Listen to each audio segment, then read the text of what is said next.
Toll नाके को लेकर प्राइवेट स्कूल एसोसिएशन ने दिया धरना, टोल हटाने की मांग। ये तस्वीरें हैं जिला रेवाड़ी के कोसली कनीना मार्ग स्थित गांव गुजरवास की, जहां पीडब्ल्यूडी द्वारा लगाए गए टोल नाके को लेकर स्थानीय लोगों में रोष दिन प्रतिदिन बढ़ता जा रहा है और जनता लामबंद होने लगी है। इसे हटवाने के लिए निकटवर्ती गांवों के लोगों ने टोल माफ कराने को लेकर आज प्राइवेट स्कूल एसोसिएशन के साथ मिलकर सांकेतिक प्रदर्शन व धरना दिया गया। इन लोगों का आरोप है कि यह टोल अवैध रूप से कमर्शियल वाहनों से टैक्स वसूल रहा है, जिनमें आसपास के निजी स्कूलों की बसें और स्कूल बसें कमर्शियल नहीं होती, इसलिए इन पर टोल नहीं लगना चाहिए। इन्होंने प्रशासन को चेतावनी भरे लहजे में कहा कि यदि अब भी इनकी बात नहीं मानी गई तो यह कल फिर जिला उपायुक्त ज्ञापन सौंपकर अपने प्रदर्शन को और बड़ा करने पर विवश होंगे। प्रदेश अध्यक्ष रामपाल यादव ने कहा कि स्थानीय सड़कों पर टोल नाके स्थापित कर वसूली करना सरासर की नाइंसाफी है, इसे किसी भी सूरत में स्वीकार नहीं किया जाएगा। इस टोल नाका से प्राइवेट स्कूल की बसें भी रोजाना बच्चों को लाने ले जाने के लिए आवागमन करती है। उन्होंने नाके पर आसपास के गांव में एक निर्धारित परिधि में आने वाले लोगों के लिए टोल मुक्त क्षेत्र बनाने की मांग की। उन्होंने कहा कि स्कूल बसों से टोल वसूल करना सरकार की अनुचित नीति है।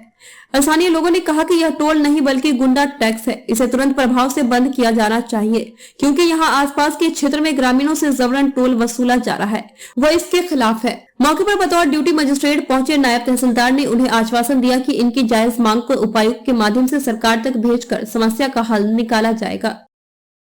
क्या नाम है, क्यों आप यहाँ बैठे हैं रोड के ऊपर, क्या है? मैं श्री भगवान chairman RPS public school Kosli से हूँ। यहाँ पे हम टोल टैक्स के विरुद्ध में बैठे हैं। जो टोल टैक्स लगाया हुआ है इस रोड पे, कनीना नाड़ रोड पे, ये अवैध है। पीडब्ल्यूडी डिपार्टमेंट ने अपने पैसे कमाने के लिए अवैध रूप से इसको लगाया हुआ है। आम आदमी यहाँ से गुजरता है, एक गरीब आदमी पिकअप लेके यहाँ से जाता है, 400 रुपये किराया होता है, 200 रुपये उसका टोल हो जाता है, 200 रुपये उसका डीजल हो जाता है, तो वो आदमी कहाँ जाए? ये सब्जी बेचने वाला कॉमर्शियल गाड़ी लेके जाता है, शाम को 200, 250, 300 रुपये दिहाड़ी बना के आता है और ये उसको लूट लेते हैं। वो 4 बार जाता है, 5 बार जाता है, 6 बार जाता है। स्कूल की बसें, यहाँ पे जो स्कूल है उनकी बसें 3 बार जाती है, 4 बार जाती है। कभी रिपेयर होने जा रही है, कभी बच्चों लेने जा रही है, कभी सामान लेने जा रही है। प्रत्येक समय यहाँ पे टोल लिया जाता है, तो ये नाजायज है। ऐसा थोड़ी होता है। जितने भी टोल टैक्स हिंदुस्तान में लगे हुए लोकल 15-20 किलोमीटर में सारे माफ होते हैं। यहाँ पे एक भी माफ नहीं है, पड़ोसी भी माफ नहीं। स्कूल है, 20 बसें हैं, 1.25 लाख रुपए टोल हो गया इस महीने का। आप बताओ कैसे दिया जाएगा? ये पीडब्ल्यूडी डिपार्टमेंट ने अपनी कमाई के लिए, प्रशासन ने अपनी कमाई के लिए अपना लगा दिया नाजायज रूप से। फैसिलिटी कोई है नहीं इस रोड पे, आप चले जाओ सारा टूटा पड़ा है। फैसिलिटी नाम की चीज नहीं है यहाँ पे और ये टूटा पड़ा है। तो इस प्रकार से अवैध है और उसको हटाया जाए और हटवाते ही माने जाएंगे सभी लोग। इलाके की जितनी पब्लिक है सब इसको हटवाएंगे। ये भाई साहब जो गुंडा टैक्स यहाँ पर वसूल करा जा रहा था, उस गुंडा टैक्स के विरोध में हम सभी बैठे हैं।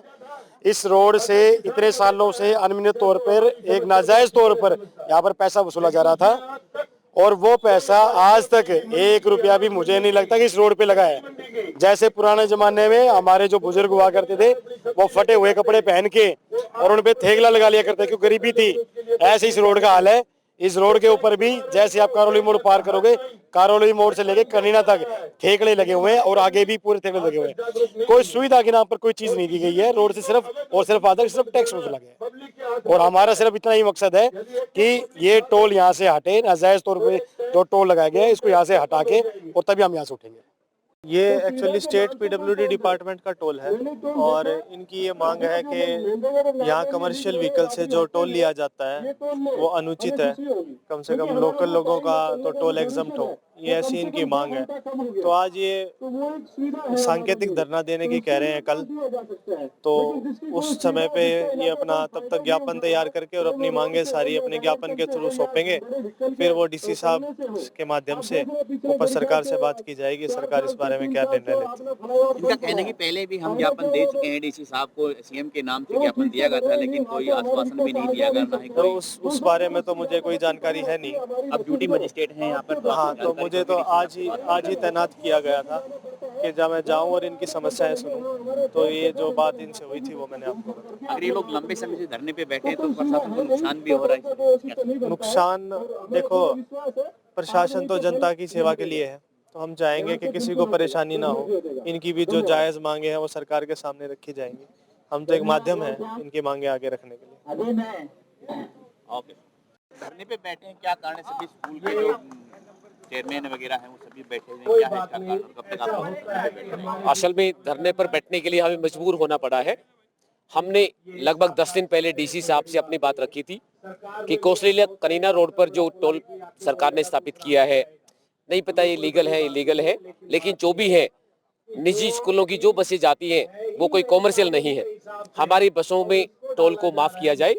और इवन टोल पर केवल पैसे का भी मुद्दा अकेला नहीं था, टोल पर समय लगता है, हमारे बच्चों का कीमती समय जाता है और यहाँ पर बच्चों को प्रदूषण के माहौल में बैठना पड़ता है। जब हमारी बात को नहीं माना गया, हमने उपायुक्त महोदय से गुजारिश की और हमारे मुख्यमंत्री खट्टर साहब के नाम से ज्ञापन सौंपा और हमने इंतजार किया कि हमें उपायुक्त महोदय हमारी बात को सुनने के बाद हमें बुलाएंगे या प्रशासन या सरकार हमें मौका देगी हमारी बात को रखने का।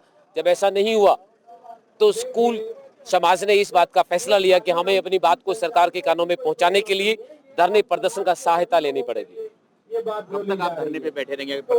अभी हमारा धरना जो है वो कल का धरना रहेगा।